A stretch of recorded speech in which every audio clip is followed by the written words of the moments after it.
শুধুমাত্র দুটো কাঁচা আলু দিয়ে মজাদার মচমচে নাস্তা এর আগে আপনাদের কখনো খাওয়া হয়নি। বাড়িতে হঠাৎ করে গেস্ট চলে আসলে মাত্র 5 মিনিটে এই ইনস্ট্যান্ট নাস্তা আপনারা তৈরি করে দিতে পারবেন।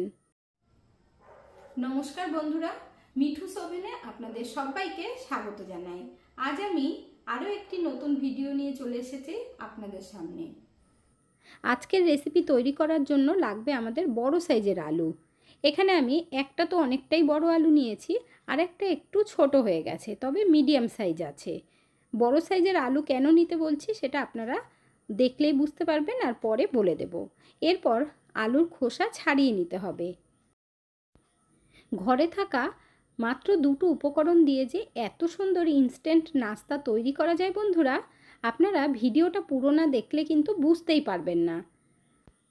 বাড়িতে হঠাৎ করে কোনো গেস্ট চলে আসলে বাইরের থেকেই খাবার কিনে এনে দিতে হয়, আর আপনারা যদি এই রেসিপিটাই তৈরি করে খাওয়ান, আপনার বুদ্ধির প্রশংসা না করে থাকতেই পারবে না। দুটো আলুর খোসা ছাড়ানো হয়ে গেছে, এখন আমরা জলের মধ্যে দিয়ে দেব, তাহলে আর আলুগুলো কালো হয়ে যাবে না। আলুগুলো ভালোভাবে ধুয়ে নিয়ে আমরা 5 মিনিটের জন্য ঠান্ডা জলের মধ্যে রেখে দেব। যদি হাতে টাইম থাকে তাহলে 5 মিনিট রাখবেন, না হলে আলুগুলো ছুলে নিয়ে ঠান্ডা জলের মধ্যে ডাইরেক্ট দিয়ে দেবেন।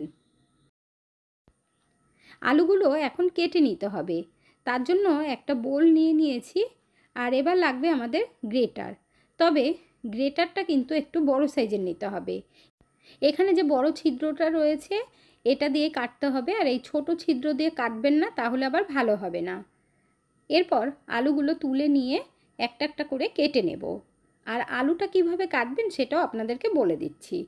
আলুটা হাতে নিয়ে ওপর থেকে নিচে নামিয়ে দেবেন, জোরে চাপ দিয়ে।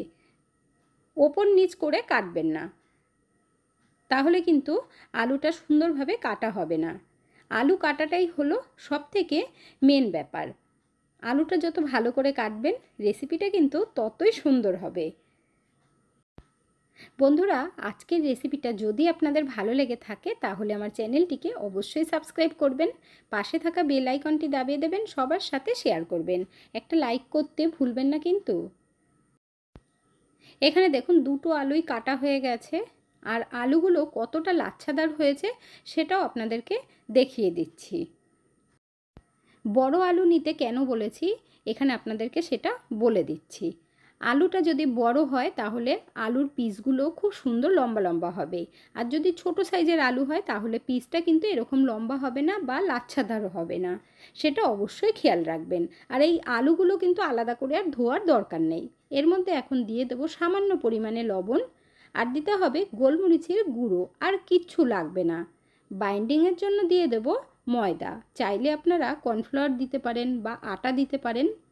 এর মধ্যে আমি 1.5 চামচ পরিমাণে ময়দা দিয়ে দিচ্ছি। এবার খুব আলতো হাতে আস্তে আস্তে মাখতে হবে, এমন নয় যে ঠেসে ঠেসে মেখে নেবেন, সেরকম কিন্তু না। আর নুনটাও কম করেই দেবেন বন্ধুরা, তাহলে ভালো লাগবে খেতে। বেশি নুন দিয়ে দিলে আলুর থেকে জল বেরিয়ে যাবে।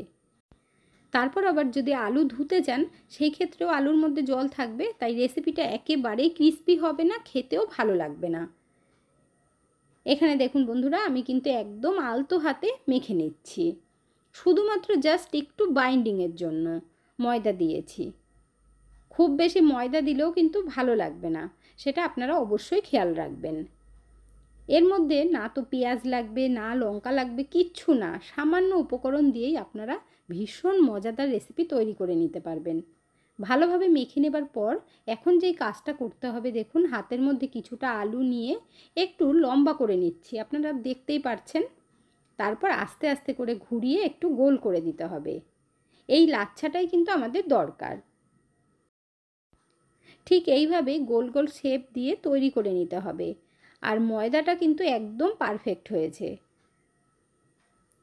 এরপর আমরা ভেজে নেব। কড়াই বসিয়ে দিয়েছি, তার মধ্যে একটু বেশি পরিমাণে তেল দিয়ে, আর তেলটা গরম হবার পর হাত দিয়ে একটু চেক করে নেবেন। গ্যাসের ফ্লেম মিডিয়াম আঁচে রেখে একটা একটা করে তেলের মধ্যে দিয়ে দিতে হবে। এই সময় যদি গ্যাসের ফ্লেম কমানো থাকে তাহলে আলুগুলো সিদ্ধ হয়ে নরম হয়ে যাবে, খেতে একেবারেই ভালো লাগবে না। তাই তাই তেলের হিটটা কিন্তু ঠিকঠাক রাখাটা ভীষণ জরুরি। একটা একটা করে আমি তেলের মধ্যে দিয়ে দিচ্ছি, আর সবগুলো একসাথেই হয়ে যাবে। আর যখনই দেখবেন ভাজা হয়ে যাবে প্রথমেরগুলো, তখন আস্তে আস্তে ওপরে ভেসে উঠবে। এখানে আমি একটা চামচ দিয়ে আস্তে আস্তে সাইড করে দিচ্ছি, তাহলে বাকিগুলো একবারে দেওয়া হয়ে যাবে। গ্যাসের ফ্লেমটাকে মিডিয়াম আঁচে রেখেই ভেজে নিতে হবে। প্রথম যেগুলো দিয়েছি সেগুলো আস্তে আস্তে উল্টে দিচ্ছি, আর দেখুন কালারটা কত সুন্দর হয়েছে। খুব বেশি লাল করব না, তাহলে আবার ভালো লাগবে না। নতুন বন্ধুরা যারা এখনও পর্যন্ত একটা লাইক বা কমেন্ট করেননি, অবশ্যই করে দেবেন। আপনাদের একটা লাইক আর কমেন্ট আমাকে অনেক দূর এগিয়ে যেতে সাহায্য করবে। আর পুরনো বন্ধুদেরকে জানাই অসংখ্য ধন্যবাদ। সবগুলো দেওয়া হয়ে গেছে, এবার আস্তে আস্তে করে কিন্তু উল্টাতে হবে, তাহলে দুই সাইডটাই খুব সুন্দরভাবে ভাজা হবে। একদম কম সময় আর কম উপকরণ দিয়েই তৈরি করে নেওয়া যায়। এইভাবে ভেজে দিলে দেখবেন বাচ্চারা তো ভালো খাবেই, বড়রাও পুরো ফিদা হয়ে যাবে। আলুর মধ্যে বাইন্ডিংয়ের জন্য আমি ময়দা ব্যবহার করেছি। আপনারা যদি কর্নফ্লাওয়ার দেন তাহলেও কিন্তু একেবারেই কম করে দেবেন, তবে বেসন আর চালের গুঁড়ো দেবেন না। আর দেখতেই পাচ্ছেন আপনারা কত সুন্দর ক্রিস্পি তৈরি হচ্ছে। এইভাবেই আমরা উল্টে পাল্টে ভেজে নেব। যেগুলো প্রথমে দেওয়া হয়েছে সেগুলো কিন্তু আগেই লাল হয়ে যায়, তার জন্য এখানে দেখুন আমি একটা স্ট্রেনারের মধ্যে তুলে নিচ্ছি। আর গরম তেল থেকে তুলে নেবার পরে এর মধ্যে কিন্তু একটুও তেল থাকবে না। আপনারা কে কোথা থেকে আমার ভিডিওটি দেখছেন অবশ্যই কমেন্ট করে জানাবেন, তাহলে আমি বুঝতে পারবো আমার ভিডিওগুলো আপনারা কোথা থেকে দেখছেন। এখানে দেখুন উল্টে পাল্টে বেশ লাল লাল করে ভেজে নিয়েছি। এরপর একটা প্লেটের মধ্যে নামিয়ে নেব, আর তেলটাকে একটু ঝরিয়ে নিতে হবে। এর মধ্যে কিন্তু আর কোনো রকম তেল থাকবে না। এখন এগুলো আমি গরম গরম সার্ভ করে নেব। ভাজার সাথে সাথেই দেখবেন শেষ হয়ে যাবে। আওয়াজটা শুনে বুঝেই গেছেন কতটা ক্রিস্পি হয়েছে। এখানে আমি টমেটো সসের সাথে সার্ভ করে নিয়েছি। এবার একটা তুলে আপনাদেরকে একটু পাশ থেকে দেখিয়ে দিচ্ছি। দেখুন বন্ধুরা কতটা সুন্দর হয়েছে। গরম গরম দেখবেন খেতেই থাকবেন, পেট ভরবে, তবে মন ভরবে না, মনে হবে আরও খাই, কারণ এটা এতটাই টেস্টি হয়। তাহলে আর দেরি না করে ঝটপট বানিয়ে ফেলুন। আজকের ভিডিওটা আপনাদের কাছে কেমন লাগলো অবশ্যই কমেন্ট করে জানাবেন।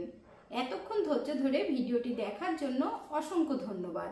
ভালো থাকবেন, সুস্থ থাকবেন। দেখা হচ্ছে পরের ভিডিওতে। Thank you.